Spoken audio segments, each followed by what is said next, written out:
नमस्कार दोस्तों, मैं पुष्पेंद्र आपका बहुत बहुत स्वागत करता हूं मेक इन्वेस्टमेंट ईजी के मेरे प्लेटफॉर्म पर।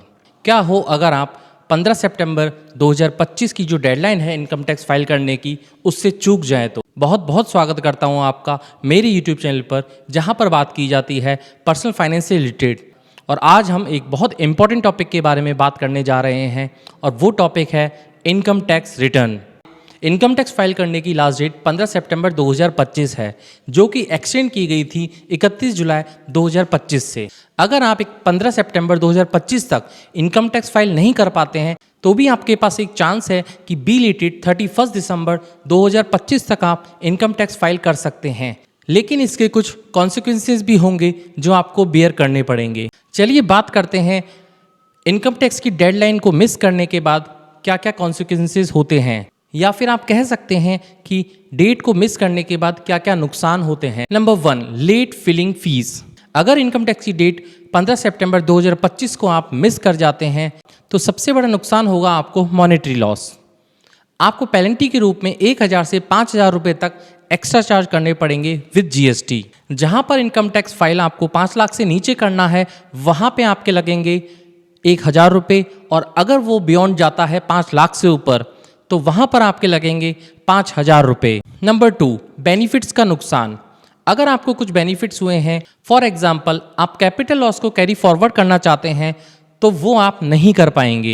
फॉर एग्जाम्पल कि आपको स्टॉक्स में बेनिफिट हुआ हो, या फिर लॉस हुआ हो, म्यूचुअल फंड में हुआ हो, या फिर प्रॉपर्टी में हुआ हो, या फिर आप ओल्ड रिजीमी में कोई भी एग्जेम्पशन नहीं ले पाएंगे अगर आप 15 सितंबर के बाद आईटीआर फिल करते हैं तो।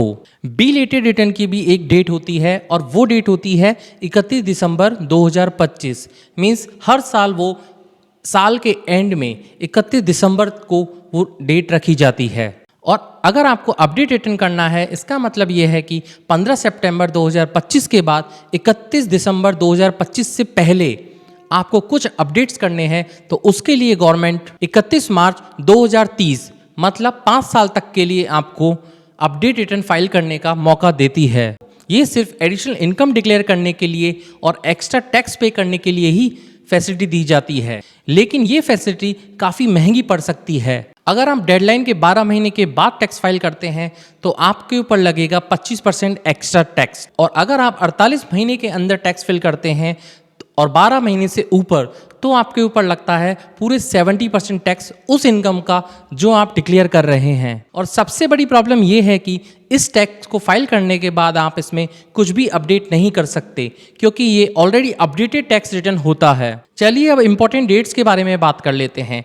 इनकम टैक्स फाइल करने की लास्ट डेट थी 31 जुलाई 2025, जिसको एक्सटेंड कर दिया गया था 15 सितंबर 2025 तक। बी लेटेड और रिवाइज रिटर्न भरने की लास्ट डेट है 31 दिसंबर 2025, और अगर आप इसमें कुछ अपडेट करना चाहते हैं तो उसकी लास्ट डेट होती है 31 दिसंबर 2030 तक। मींस रिटर्न फाइल करने के 5 साल के अंदर। इसलिए इनकम टैक्स रिटर्न हमेशा डेडलाइन से पहले मींस 15 सितंबर से पहले फाइल कर देना चाहिए, जिससे कि न तो आपका मॉनेटरी लॉस हो और न ही आपका कोई कैपिटल लॉस हो। मींस अगर आप कैपिटल लॉस को कैरी फॉरवर्ड करना चाहते हैं तो वो नुकसान भी आप बचा सकें।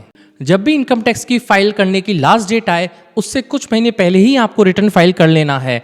रीज़न, क्योंकि आप इतने सारे बेनिफिट से चूक सकते हैं अगर आप टाइम पे इनकम टैक्स रिटर्न फाइल नहीं करते हैं तो। और दूसरी सबसे इंपॉर्टेंट बात, इनकम टैक्स की वेबसाइट पर काफ़ी ग्लिचेस देखने को मिलते हैं। अभी हाल ही में भी देखा गया है, ज़्यादातर सीए का यही मानना है कि इनकम टैक्स की वेबसाइट नहीं चल रही है। तो जितना जल्दी हो सके आपको इनकम टैक्स फाइल कर देनी चाहिए और उतना ही बेटर होता है। आशा करता हूँ आपको ये वीडियो पसंद आया होगा, और अगर आपको ये वीडियो पसंद आया है तो प्लीज़ इस वीडियो को लाइक कीजिए, शेयर कीजिए और कमेंट करना ना भूलिएगा।